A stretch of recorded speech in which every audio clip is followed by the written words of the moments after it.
एक समय की बात है। एक घने और सुंदर जंगल में एक शेर और एक गधा रहते थे। शेर जंगल का राजा था और उसका साम्राज्य सभी जानवरों के लिए सुरक्षित और शांत था। गधा, जो शेर के आदर्शों से प्रेरित था, हमेशा उसकी संगत में रहता था और उसके साथ रहकर खुश रहता था।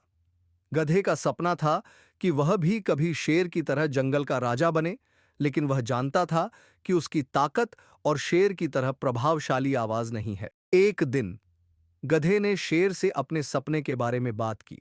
शेर ने सोचा कि गधे की इच्छा को पूरा करने में उसकी मदद करनी चाहिए और उसे सलाह दी, तुम अपनी आवाज को थोड़ी बदलने की कोशिश करो ताकि तुम भी डरावना लग सको।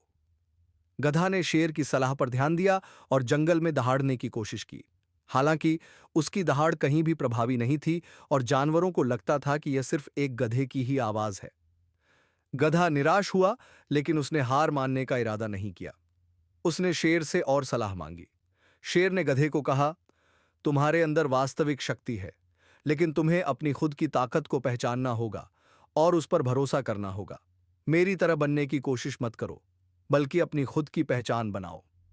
गधा ने शेर की सलाह पर ध्यान दिया और उसने अपनी मेहनत और ईमानदारी से काम करना शुरू किया। वह जंगल के सभी जानवरों के साथ अच्छे संबंध बनाने लगा और उनकी समस्याओं का समाधान करने में मदद करने लगा।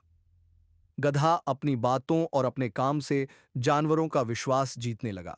धीरे धीरे गधा ने महसूस किया कि वह भी जंगल में एक महत्वपूर्ण भूमिका निभा सकता है, भले ही वह शेर की तरह ताकतवर नहीं था।